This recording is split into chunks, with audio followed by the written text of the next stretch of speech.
Hello, everyone, and welcome to Molehill Mountain, episode 182. Andrew Eisen here, because we're not allowed to go anywhere else. So, hope you're all hanging in there and doing well and are healthy and happy. Nicholas asks, am I more comfortable working from home now? Um, no. I working this is going to be, first world problems, poor me sounding, but kind of unavoidable with that question. For me, it's really difficult because all my video games and movies and stuff are here, so it's really distracting. Also, um, when you speak to people who make a career out of working from home, almost all of them will tell you to make sure you have a home office or at least some dedicated space for work. Uh, I live in a one bedroom apartment, so I don't have a home office or a dedicated space to work. Um, so anywhere I am in my home is not, it doesn't feel like, okay, this is the workplace. There's always distractions, so that's tough. Also, I'm not as comfortable here. I have more space at work. At work, I have a desk that wraps all the way around my side, and so it's in front of me. It's a nice wide desk, and it goes around to my left. I have a big whiteboard and pin up wall behind me where I can hang all of my uh, things I need to scan for various testing purposes. A lot of what I test involves scanning 3D barcodes, QR codes, UPCs, all kinds of stuff like that. So I have a bunch of different sheets hanging on the wall behind me. So when I need to scan something, I turn around, I scan it, do that, and then I have another because I talked to Jay, who's our office manager dude, to try and get a desk extension, and we don't actually have one and haven't had one in a while. So instead, I have essentially a piece of furniture that I stole from somewhere else in the office that I have sitting next to my desk to expand it. And as a QA guy, I have all kinds of. I have um, like 5 or 6 laptops that I use routinely because I have different environments I have to test on. I have a Win 10. I have a Win 10 with less memory so I have a Win 10 with 4 gigs. I have a Win 10 with 12 gigs. So I can do performance testing. I have a Win 7. I have a one that's set up to remote into the QA environment. So I have a bunch of different laptops. Then I have all of the different terminal types. I have the 750s, the 550s, the HD368s, the 850s. I have all of the tablets, and I have the various the Samsungs and the Acers, the A30, 40s, and 50s. Even though we're not supposed to have the 50s, I managed to get one somewhere. I don't know where it came from. Um, uh, and then I have all kinds of power strips with all kinds of charging cables and just stuff all over the place. I keep it as neat as I can, but I have a lot of space at work where I can organize all this stuff in what I feel is a very efficient manner. I don't have that at home. I don't have that much space. So when I went into work for the last time, I ended up uh, filling my trunk with all kinds it looked like I was robbing the place blind because I was like the only one there. I'm like, if they look at the security footage, they're going to see me wheeling all kinds of office equipment out on a rolling chair and dumping it into my trunk and driving off. um, but I mean, I am extraordinarily fortunate in many respects. One, my job is not in any real danger of being lost. I will come out of this thing with my job intact, almost certainly. I also have the ability to work from home essentially indefinitely. Now, there may be times where I may need some other piece of equipment, like if the company buys new tablets and I need to test those because they have new chipsets or something, I would have to go into the office to pick them up. But for the most part, I can do my job indefinitely from home. Uh, that and even though our main business is we have less customers because the people doing jobs, of course, are canceling them. They're not doing them right now. Um, they will really need to do them when we get on the other side of this. So, but even until then, as a QA guy, I am in absolutely no shortage of things to work on. In fact, in the last week, I have been more productive than I ever have because there's been no one around to bother me. Except on, we use Teams. They're constantly pestering me on Teams. Andrew, how do we do this? Or Andrew, what does this mean? Blah, blah, blah, blah, blah. That kind of stuff. Hang on just a second. My phone's chiming at me. Make sure it's not important. Hang on.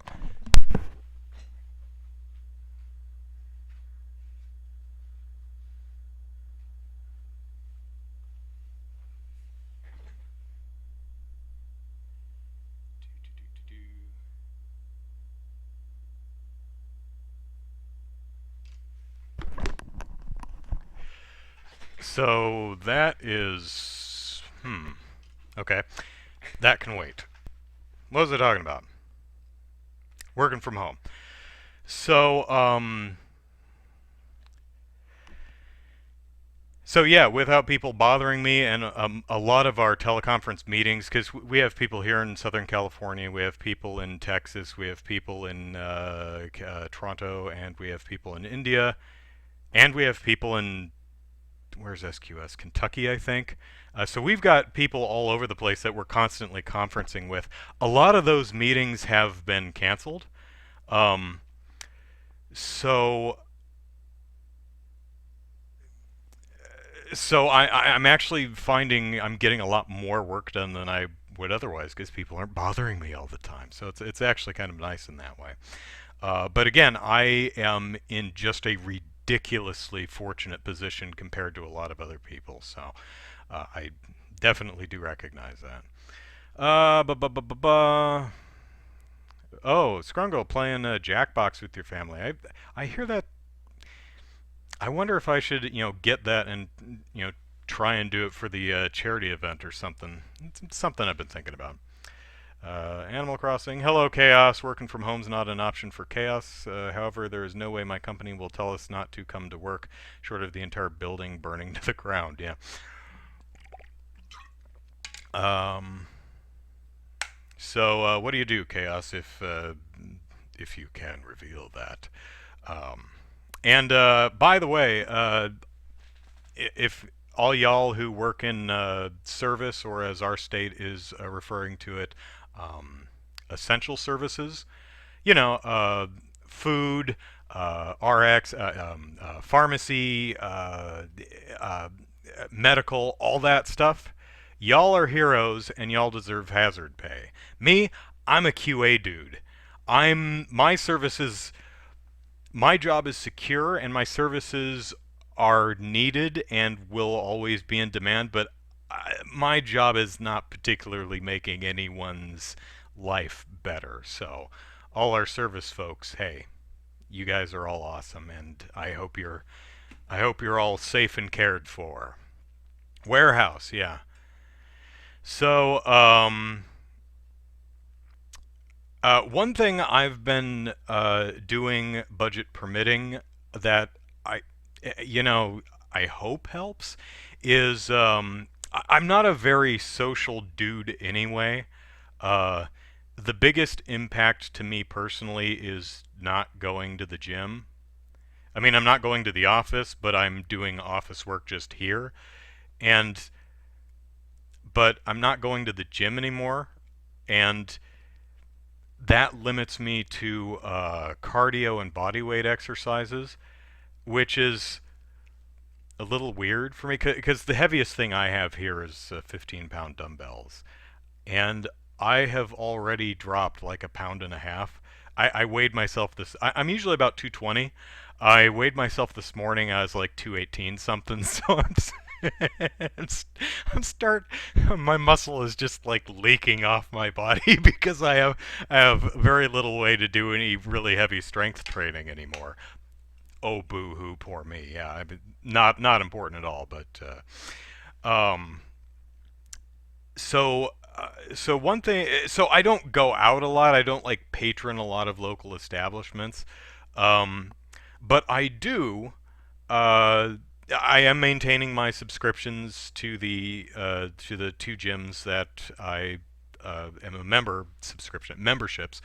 Uh, LA Fitness is actually refunding some of that. So I think what I'll do is the net when LA Fitness opens back up is I'll like buy a couple smoothies from them or something. There's a local barber I get my hair cut at once every month or two. Um, so I bought a like a $25 gift certificate, like a $25 gift certificate for them, from them.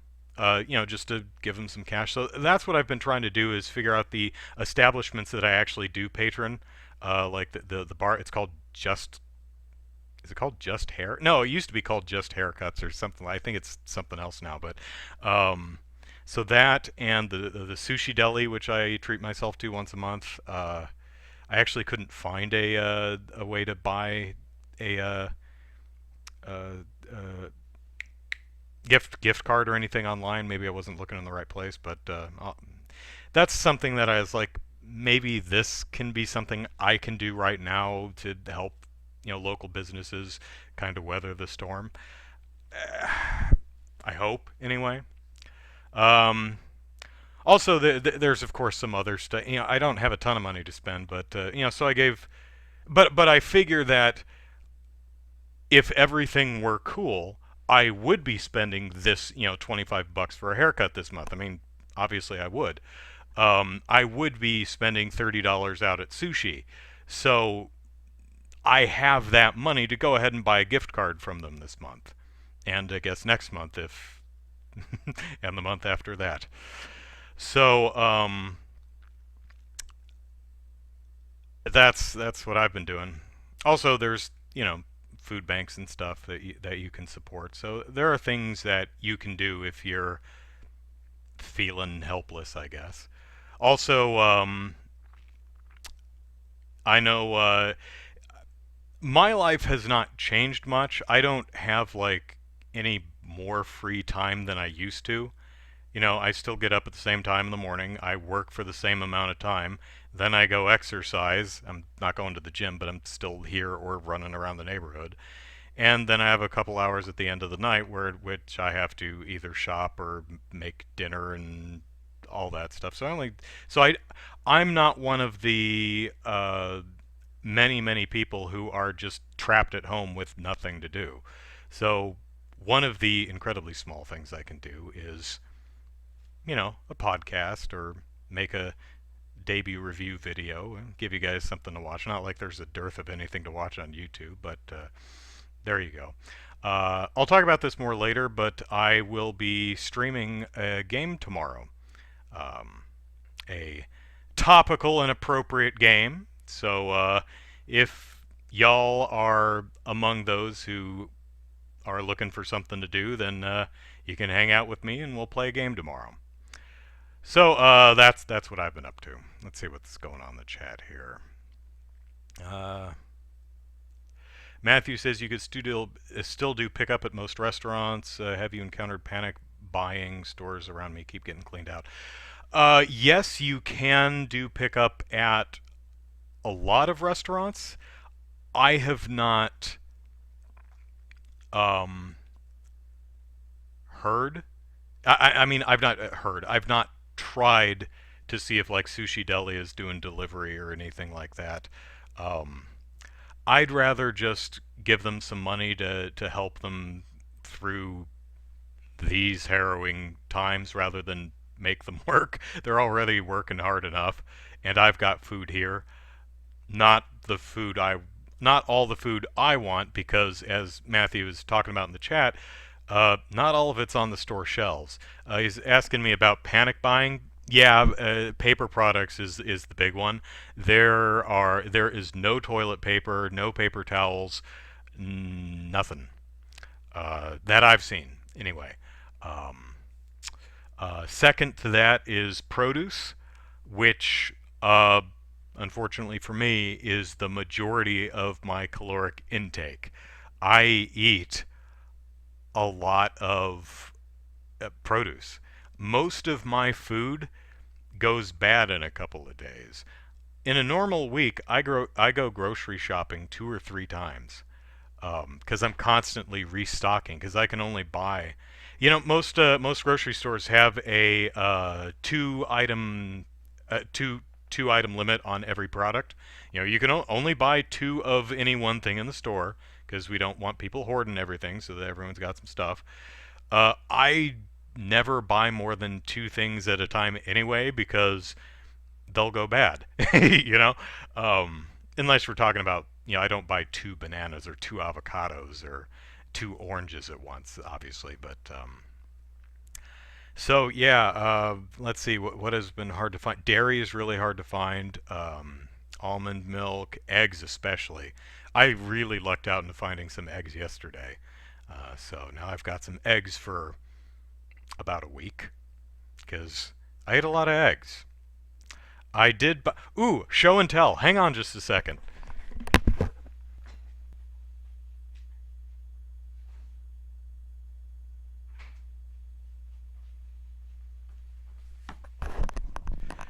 So, last week, I believe, looking for eggs, there were no eggs. There were no liquid eggs, no jug of egg whites or nothing.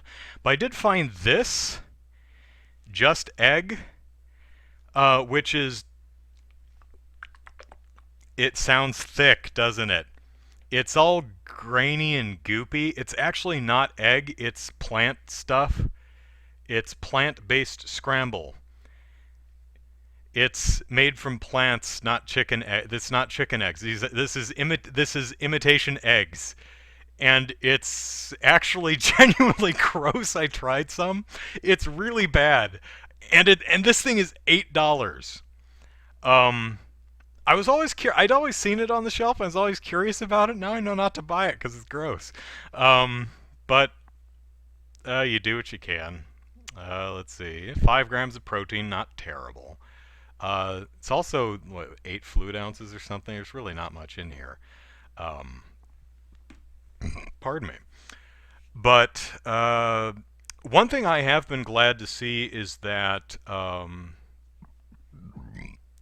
so far as I've seen anyway, no one's jacking up the prices on anything that I've seen in my area. I don't know if that's your experience, but what I've seen here in San Diego so far is I have not seen anyone jacking up prices. Like I bought eggs, and they were what eggs cost. It wasn't like $8 for a dozen or anything like that. So that's happy to see that. Um, Also, as far as paper products go, I just so happened to restock my toilet paper like the week before uh, the feces hit the fan. So I still have like 10 rolls under my counter. So, and as it happens, I happen to have like a box of face masks under my counter from when I had the flu a couple of years ago, because I bought a box of them. Uh, I'll run out of paper towels before I run out of toilet paper. But I'm not.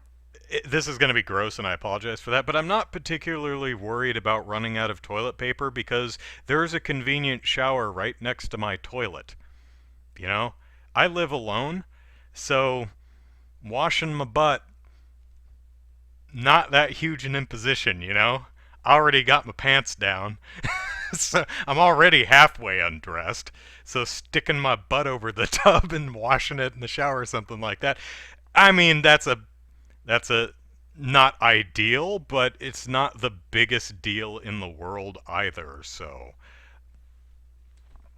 uh, also, I really want to check. I normally, just out of habit, shopping wise, I go between Vaughn's, Sprouts, and Trader Joe's. Those are the markets that I frequent. So one thing I'd like to do uh, when I need to go out and get groceries, is there's a Korean supermarket right up the street that I drive past every day. I've never actually been there. May actually go and check it out and see what they got, see how they're doing. So, because local establishment, I've never been there, and you know, I'm not gonna just browse around. Oh, here's another thing I got. I bought almond milk, which I use in my protein shakes, and they didn't have what I normally buy. They had another show and tell time. Here,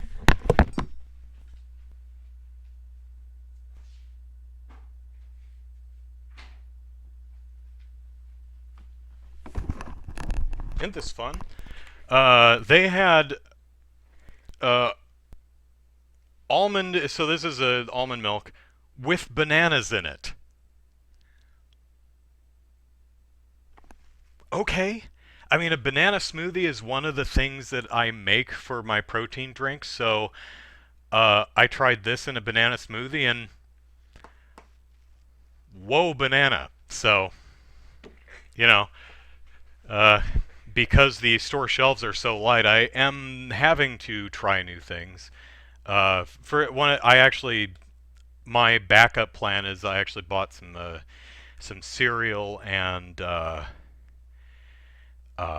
some chopped dates and raisins or cranberries or craisins, whatever they are. Just something so that I can have a bowl of cereal um, if I run out of eggs and chicken sausage, and oats are probably not something that seems to be.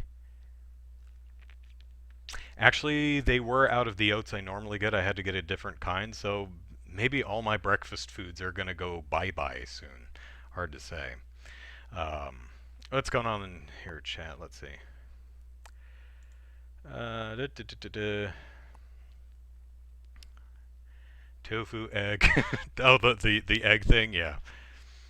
Uh, Matthew says at least it's the death of the handshake. I always made fun of dudes for doing the fist bump thing, and I do it too. I'm a gym guy, and we're all hey, which is the weirdest damn thing. I mean, you look at what is it? There are a couple countries on the other side of the pond who do the cheek kiss thing, which is so weird, right? They don't even actually make contact. They just like air kiss each other's cheek, and we're all like, "Oh, that's so weird." But then dipshits like me literally punch each other in the fists to greet each other or say goodbye. Hey, buddy! Boom! It's like, what are you assholes doing? You're gonna break your metacarpals or something. Oh man, we are silly. But yeah, now I don't have to touch anybody. No one, nobody is like, bring it in for a hug.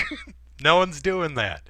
So I don't have to sit there and go, Now, should I just make things easier and go ahead and hug the person in my very lame, poorly hugging way? I'm bad at hugging. You can be bad at hugging, and I have proven it over and over throughout the decades I've been on Earth. But no one's asking for a hug. And so we've got like the elbow check now. Or now we just, I guess, stand 6 feet away and wave. So I actually like that because I'm not a touchy kind of guy. I guess fist bump is pretty good because that's like very quick, and the back of your hand is, I suppose, like one of the least intimate places on your body. So you know, maybe we could just graduate to kicking each other in the shins or something like that. I don't know. Let's see. Donate the masks. They do you no good. That's true. I don't. It's one box. It's like 6 masks. If I knew exactly, the problem is they won't accept them. For the same reason that grocery stores are, and I would probably most stores are not accepting returns at this time because they don't know where I've been. and that's understandable. Otherwise, I would, but yeah. Hey Warren, hello. Do. Matthew says, safe bet it's empty. Sadly, people are being xenophobic and avoiding Asian stores. Oh, you mean the Korean supermarket by me? Huh. Uh, maybe that. Well, I mean, their loss is my gain. Maybe they've got all kinds of toilet paper and eggs. But there's a fairly high Korean population where I live, so I imagine that's where a lot of my neighbors are going to shop. So, um, but yeah, there's probably some truth to what you're saying there, Matthew. Bu-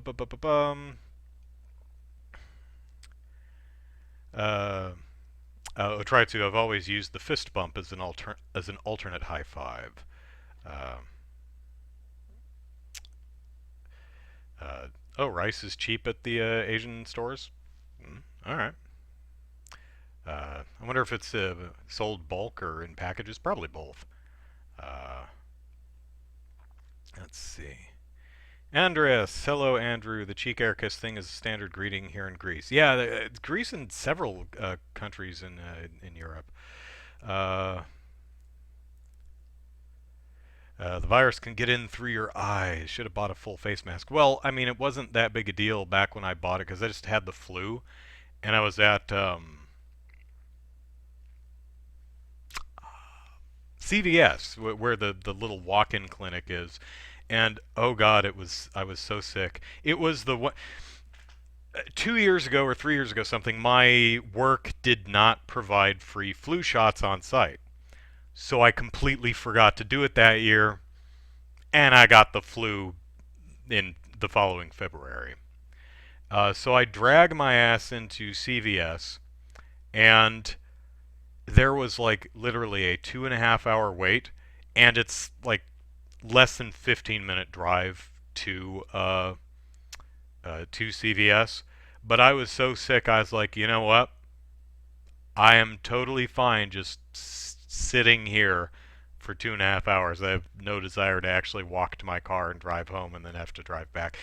So I bought a box of masks and just put it on. Uh, so I still have that.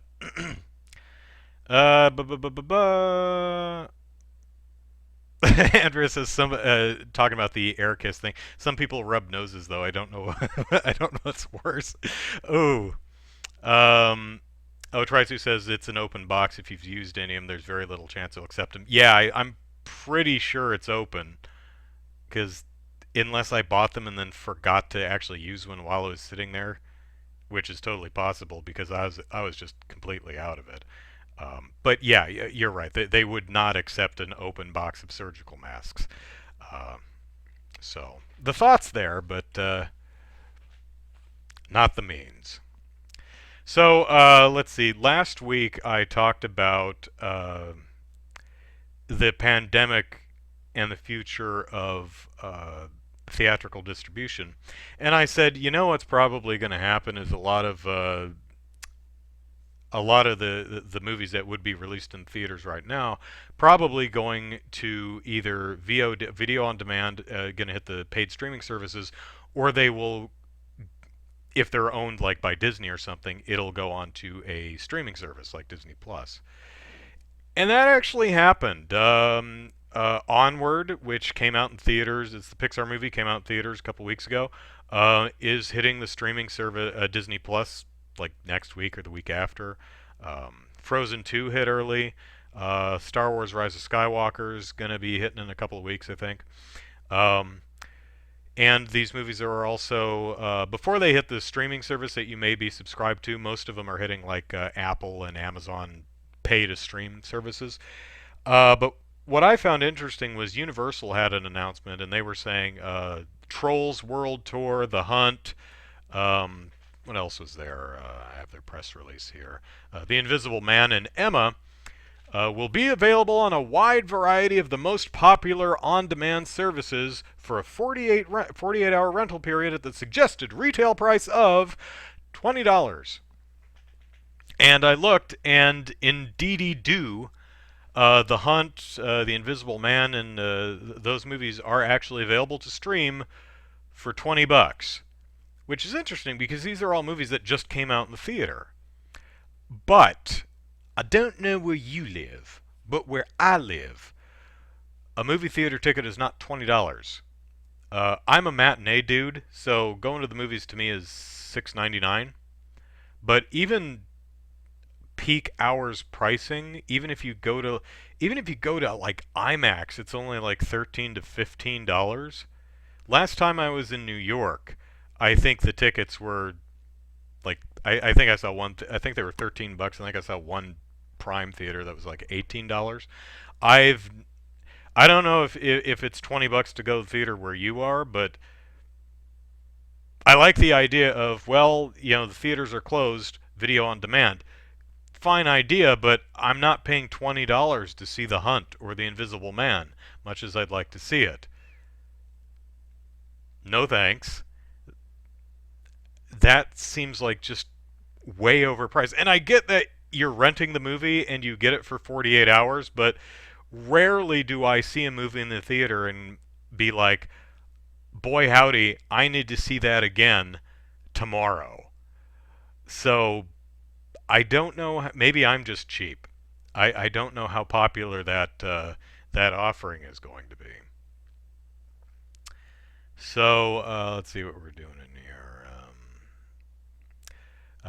Matthew says, yeah, killed the movie theaters. For me, it's like 17 bucks. Damn, where do you live, Matthew? But that's general area. You don't have to give me your your street address. Um, oh, it's a dine-in theater. Yeah, okay, I take that back. There are a couple theaters around me that are like $20 per ticket, but they're the ones with the low capacity auditoriums because they have the large reclining chairs and they serve food and alcohol. They've got the little call button and the people will come in and bring you nibbles, uh, which are like like a little thing of fries or something like that. It's like $12. It's like extraordinarily expensive. But yeah, you're right. I do have a few theaters around me that do that dine-in, uh, motorized lazy boy type of chairs. Um, Matthew's ah Matthew, good call, Matthew. He says also they assume more than one person is watching. That is a I do my best, but sometimes I fail to see things outside my own perspective or my own experience. So when I hear it's available on stream, I'm like, I'm not paying $20 for a ticket. I live alone. Not everyone lives alone. So some people have four people in the house, and they'd be paying, $35 or more to take a family of four out to the theater. So, mm, good, good call, Matthew. That one, I do my best, but sometimes I completely fail to see things from perspectives other than my own. So, good call. Nicholas, I wonder if they'll force us to sit through ads or not. That's a good point. Is that with the stream $20 for the streaming video is the first 15 minutes like commercials and trailers? Warren says I saw Knives Out 3 times and Endgame 4 times. It depends on the movie if I'm going to see it more than once. Yeah, I know some people who see movies multiple times in the theater. Golly, what's the last thing I said? If I see something multiple times in the theater, it's normally because someone else is like, "Hey, want to go with me to the theater to see this movie?" And I'm like, "Well, I've seen it, but yeah, sure." I think the last thing I saw twice was I don't remember what came out first. So Force Awakens I saw twice because I saw that in the theater, and then my cousin was having some life problems, and so he hadn't seen it, so I took him out to see it. And then Thor Ragnarok I saw twice. I saw that on my own, and then I visited my mom for Christmas, and she and I don't remember if my sister was there or not, but we went out to see it because she hadn't seen it, and She said, "Is Chris Hemsworth shirtless in the movie?" And I said, "Yes, he is." And there's Hulk butt. She says, "To the car!" So, so yeah, occasionally I do see a movie more than once, but usually it's just because I'm seeing it with someone else. But uh, yeah, Knives Out, really enjoyed. Endgame, quite liked. Long movie, but yeah, it's good. Uh, what else do I have on my list? Let me put the almond milk back in the fridge. Hang on.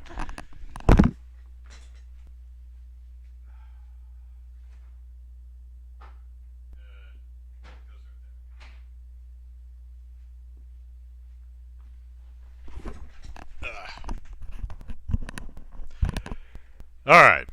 So, oops. Let's see what this is real quick. Is it important? Load. Load. It's not loading. I don't know if it's important because it's not loading correctly. No. Oh my god. Okay. Must not be important because the notifications tab is not loading. So what's next on the thing here? Let's so the PlayStation 5 was talked about this week at length. Um, what happened was Mark Cerny uh, had a very tech heavy, developer focused lecture on the philosophy, the design philosophy behind the upcoming PlayStation 5. A lot of gamers were disappointed in this talk because they didn't show the console, they didn't show any games, it wasn't sexy, uh, there was no gameplay footage, it was not a Nintendo Direct. And I understand that. Now I'm a tech dude, so I found it fascinating. But to be fair, Sony I thought was very clear as to what the presentation was before they started. Um, this talk was originally going to be at GDC, I think, and so they just because GDC was canceled, they just recorded the talk and put it online for people who wanted to watch it. So the intended audience was always tech familiar people like developers. So I understand gamers not enjoying the show, but probably not something to get angry at because it wasn't intended to be anything else. Um, Matthew says Microsoft handled it better via Digital Foundry. And that's true, I believe, because Digital Foundry took what probably was a similar dry info dump and presented it with the understanding that the audience is gamers who are excited about playing new hot games. So,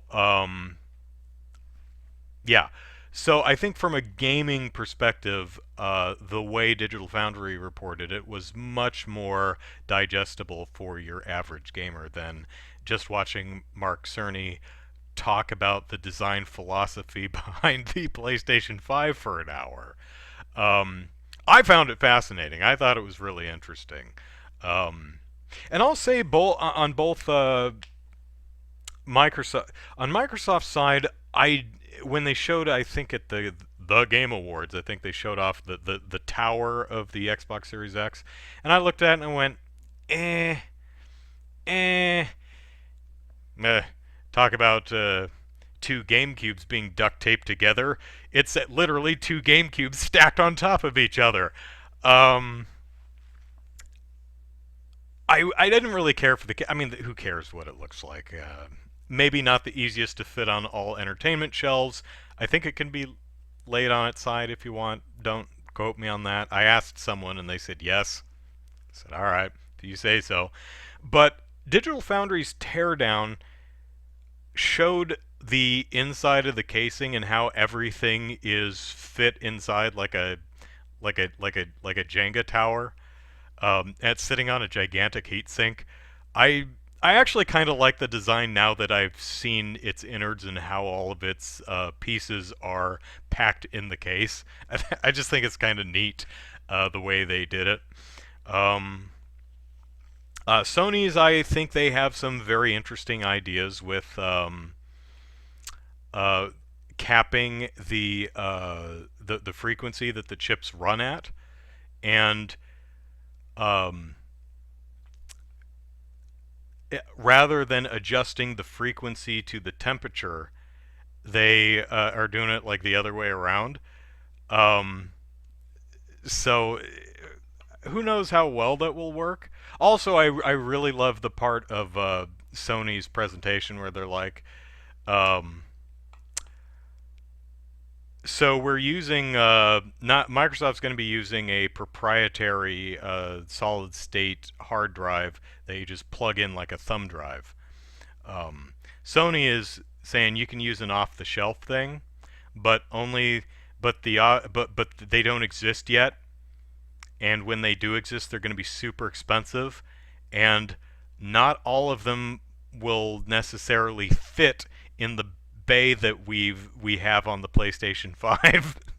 so so I thought that was kind of funny. Um, Matthew says Sony's thing is weird. Microsoft uses lock speed. Sony's tying it to workload. Yeah, they have what did they call it? They called it boost mode, I think, but it's not what you normally think of when you say boost mode. They actually have the frequencies capped, which is interesting. It'll be interesting to see how they haven't shown any games yet, so it's all tech fluff at this point. Microsoft is showing, look at our ray tracing that traces rays all over the place. And it's like, yes, now we can have a really beautiful game of Minecraft. Is that Minecraft? That's Minecraft. You can have all the traced rays you want as long as the game is no more complex than Minecraft.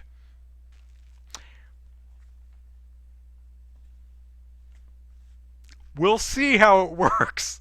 It's always funny. They're like, "Oh, we can do all this stuff." It's like, "Yeah, but like, look how well Gears 5 runs." It's like, "Yeah, but when you have something developed specifically for the next generation that quadruples the polygon count of every individual character and quadruples the texture resolution and quadruples the number of textures that you use, the game's still going to run sub 30 because we're not going to be taking modern generation games. It's like you keep pushing the boundaries till things grind to a halt. So we will have to wait and see what the games look like. So, but I'm a tech dude too, so it's interesting looking at the philosophical design, philosophical approaches to the design of each system. I find that kind of stuff fascinating. At the same time, but I don't bother with it too much because at the end of the day, for me, I'm a gamer and I just want to play fun games. I want them to look good too. Don't get me wrong, but if you don't actually have any games to show me, I'm not particularly hyped. So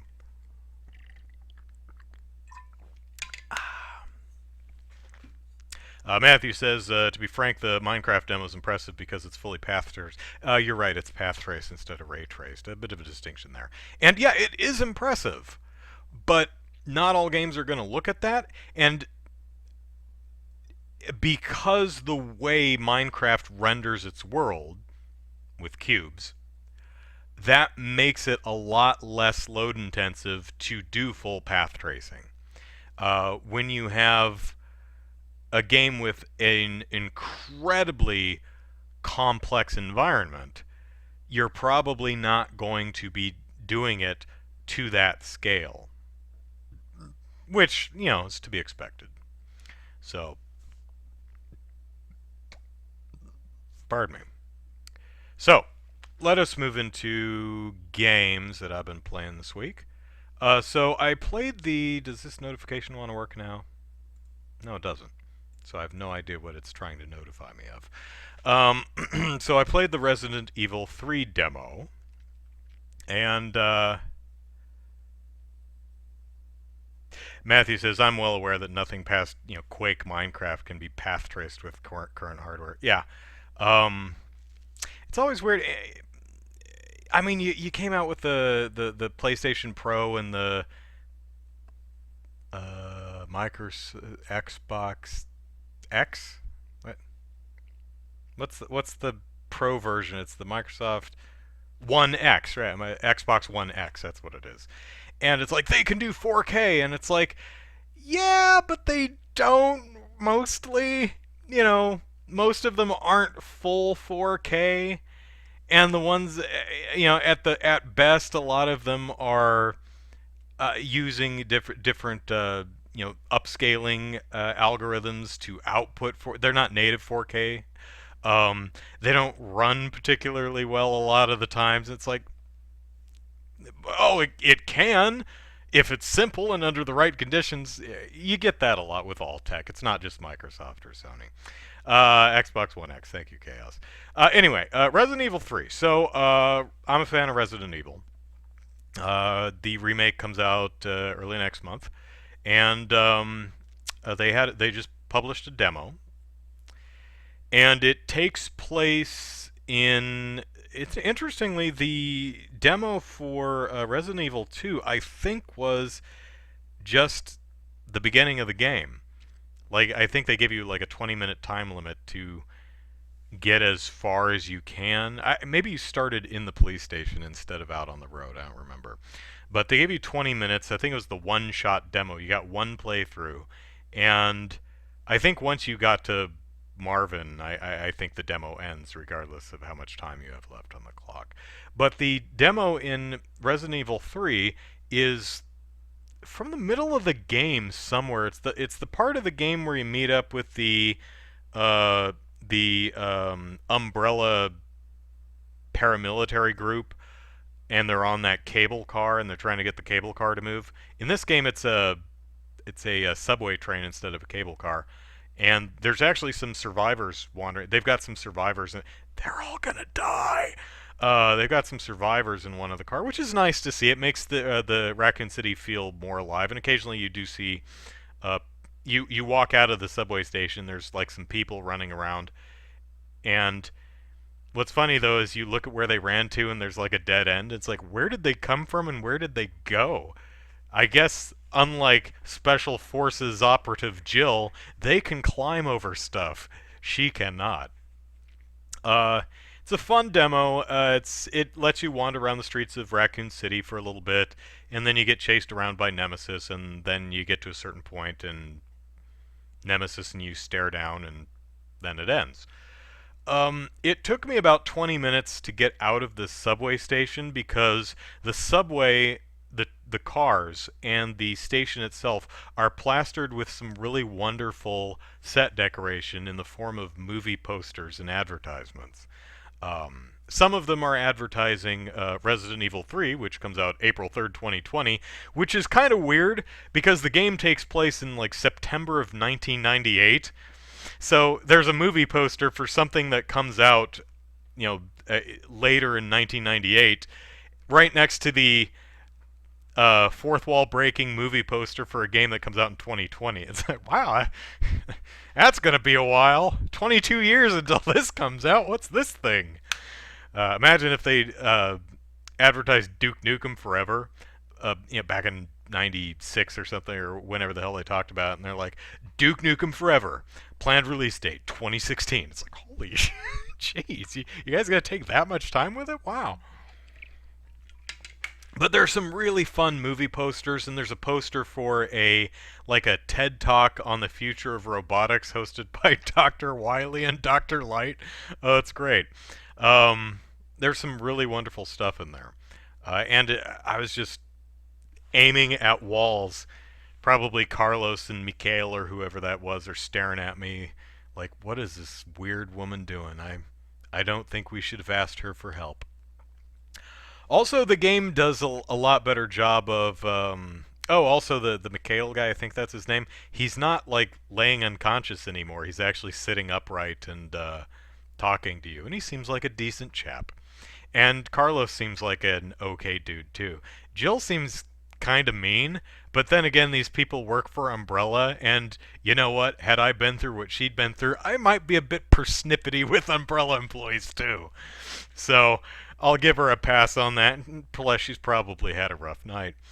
But I like the fact that they say, "Hey, I'm going to stay here and clear rubble off of the track.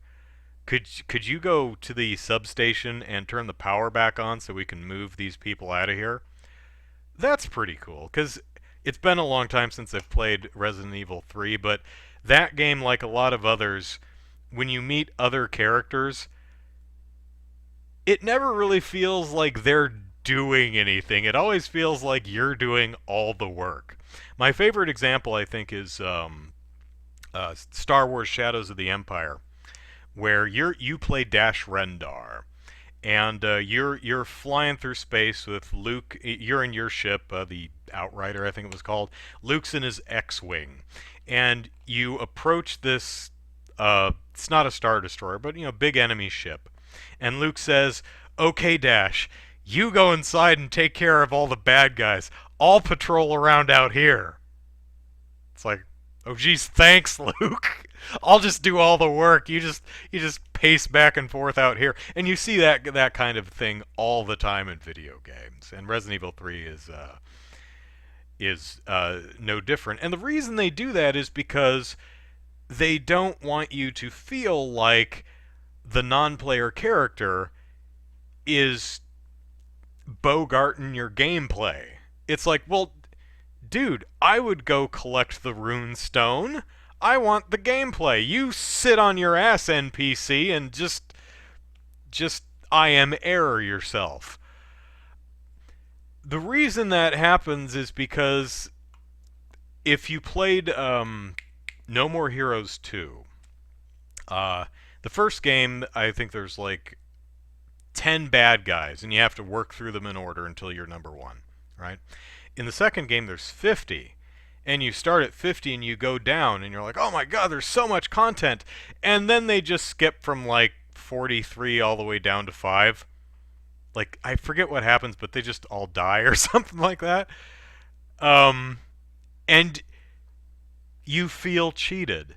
So I understand why NPCs never actually do anything, because it would feel like it's cheating the player out of gameplay.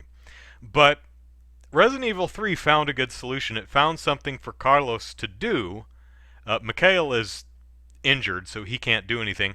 Carlos is clearing rubble from the track. Did you really want to do that? Did you want the move the boulder minigame? Maybe if Jill just repeatedly punched the boulder trying to get it off of the track, and she's like, I wish Chris were here. I thought it was a good compromise of giving the NPC something plausible to do that makes sense in the narrative without stepping on the gameplay protagonist's toes. So, also, Nemesis is cool, but there's nothing wrong with Nemesis's design. But maybe I'm just a purist. I like the original design of Nemesis better. I don't like this one's weird, elongated, chiclet-looking teeth. Not a big deal. Also, his torso covering looks less like a jacket and more like someone just wrapped him in black garbage bags and stapled it on with little strips of yellow caution tape. It doesn't look uncool, but when you really look at it, I mean, in silhouette and when he's chasing you down, it looks great, but if he's just standing still, like if you had knocked him for a loop and he's down on one knee, or if you're just staring at him on the title screen, it looks a little weird. Just a little bit. Kage Neko Samax. Hello. Lulz, like when they put smartphones in Sakura Card Captor sequel. Uh, well, probably because I won't be able to save to make them wear clothes like it. Yeah. Um, man, the timing is really tight on that perfect dodge thing. Like, I could not get it to.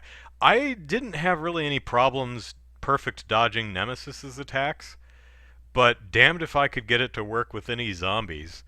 And I'm pretty sure you can do it with zombies. I'm positive I've seen it in some of the promotional footage. So, also, every time a zombie grabs you, there's a prompt on the screen, and a button prompt, and there's a little timing wheel that goes around the button. I have no idea what that's supposed to do. I've pressed the button, I've rapidly tapped the button, you get munched either way. I don't know what that prompt is for. Oh well. Lovely environmental design in Resident Evil 3. Really looking forward to that one. I think it's going to be fun. Let's see, what else did I play? So, today is this week, yesterday I actually came out as Doom Eternal, which I did not buy because, like so many games, it was announced, I think, like last summer, that there would be paid DLC. And it sounds like it's going to be single player DLC.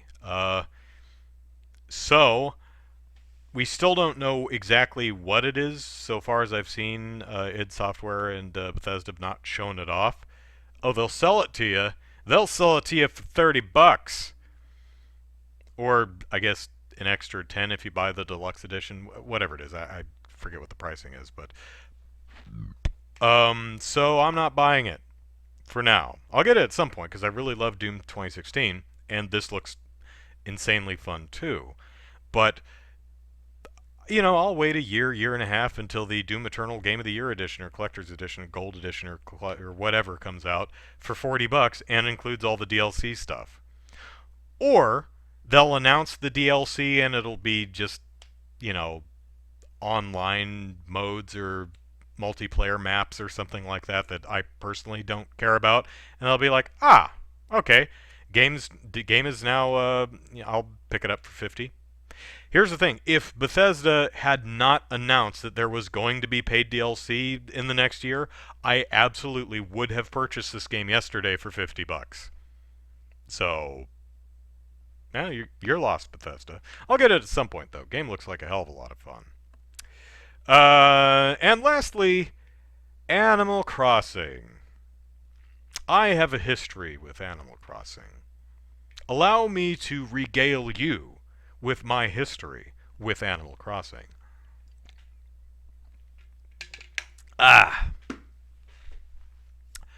So, Animal Crossing came out in North America anyway, on the GameCube back in 2002, 3, somewhere in there. I rented it from Blockbuster Video. Remember those? Blockbuster had a thing going where video games you had for 5 whole days. Movies, I think you only had for 2 nights, but video games you had for 5 whole days, which was especially useful for something like Animal Crossing, a game that you're not supposed to plow through, just play it for 10 hours in a day and finish it and be done with it. No, you're supposed to play it for a bit each day. So I thought having nearly a week to play it would give me a good grasp of the concept of Animal Crossing to see if it was for me. Because at that point, I had heard of the game since, the N64 version, and it never sounded like a game for me, but a lot of people I knew really loved it, so I thought I'd give it a chance. I think I had to buy one of the,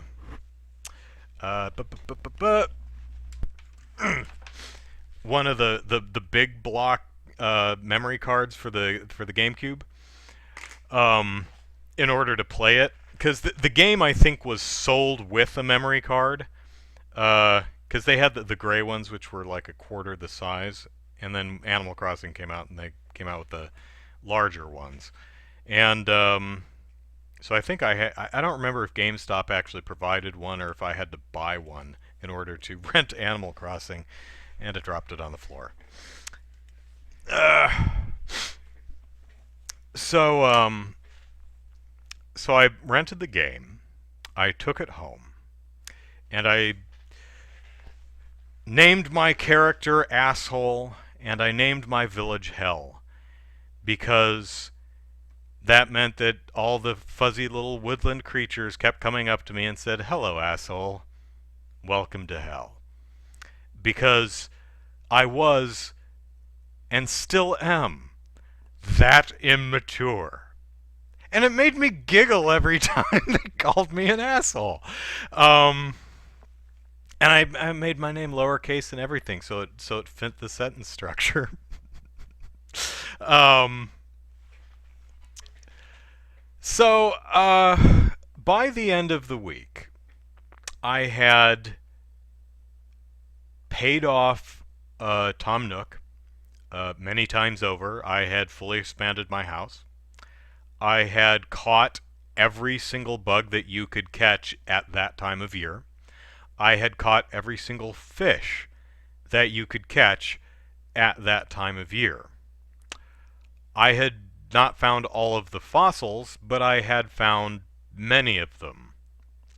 So at the end of 5 days, I was thinking, and I didn't play the game obsessively. I played it longer than I think most sessions of Animal Crossing are supposed to be. You're probably only supposed to play the game for like 20, 30 minutes. I probably played it for an hour, hour and a half each day. So I played it longer than you usually should have, but I had a time limit here. I had to go back to a GameStop on Friday or whatever, Blockbuster. So at the end of the 5 days, I was like, wow, not only is this game not particularly fun, there's there's not much to do, and after a week, I've done pretty much everything. I mean, I've got a few more fossils to find, and I could just wait until winter for the new fish and bugs to appear. So I looked at the Animal Crossing calendar, and the next special event was a sports day. So I thought, before I return this to Blockbuster, I should experience one of the yearly events that the game has to offer, just to see what they're like. So I fast forwarded the calendar when Mr. Rossetti didn't even notice to Sports Day. I also I fast forwarded the calendar to like 40 years in the future or something like that. If you're like, we haven't seen you in 88,450 days or something like that. And there's just weeds and cockroaches all over the place. It was hilarious. Um, but so I fast forwarded to Sports Day. And later I would also rewind time, and then Mr. Rossetti yelled at me. He was very cross. Um, so fast forwarded to Sports Day, and it was really really adorable. There were all these events going on. There was a tug of war, there was a foot race, there was a ball toss thing where there's a basket on top of a pole and you stand around in a circle and try to throw balls into the basket. And I was like, "Oh, that's really cute. There, that's neat. These really once a year kind of events. I think that's really cool." Until I learned that you can't interact with it at all. The foot race is just the characters running around the central town fountain or whatever it is, just over and over. You could run with them, but no one wins, no one stops, never ends. The tug of war, you can't participate. They'll just sit there tugging on that rope forever. The ball toss, you can't do that either. So it's just set dressing. And that was the moment where the deal was sealed for me. Animal Crossing just is not for me. Never has been. Game bores the hell out of me.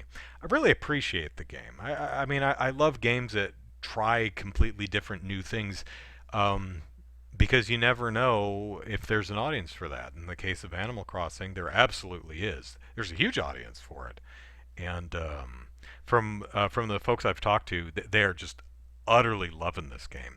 And if I had the money, I would have bought my sister a Switch and Animal Crossing, because she is a hardcore Animal Crossing fan. I mean, she's the type of person, my mom too, that they will sit there and play the game for a couple hours with like a pad and pen to keep track of who loaned what to who and who needs to get what item, and they strategize. It's hilarious. So, game's not for me, but it's for a ton of other people, and that's wonderful. But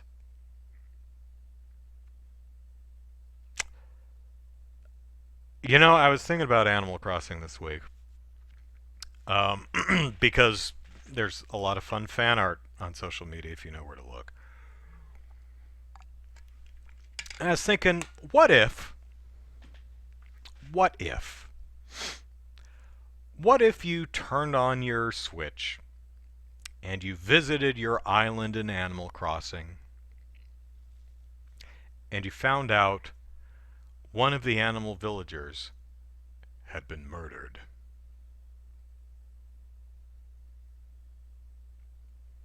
And I thought about that and I was like, that's way way too interesting for this game. It's like, the Isabel comes up to you crying, and oh, Felix the cat was found dead. Someone hit him with an axe. And from then on, every time you go into Animal Crossing, you wonder which of the animals on your island did it. It's like, was it the elephant? Was it the seagull? Who murdered Benji? Or Felix, or whoever got axed. That would change the tenor of the game, right? Life goes on. You're missing a resident, and every day you log in, you just know that one of the animal residents is a murderer, and you don't know if someone else is gonna be next. So that's one of the that's one of the things I was thinking about earlier this week. Someone didn't pay Tom Nook on time, says Chaos. Nicholas says I would play that Animal Crossing. Um, Kage Neko Samak says, well, new Animal Crossing versions, so I'm taking it the later editions of the game. I only ever played in any real depth the original GameCube game. So I haven't played like City Folk or New Leaf or anything like that. Says the events usually have a mini game or contest where you actually participate. That doesn't surprise me that it evolved to that point, and it's also totally possible that Sports Day or whatever is just an event that is not interactable. Other events, Christmas, Halloween, whatever, are. I just didn't check them out. Totally possible. I don't know, but that is what really drove the nail in the coffin for me regarding Animal Crossing. As like, okay, game's not for me. Um, yeah, it's Tom Nook. Um, he's got you by the bells.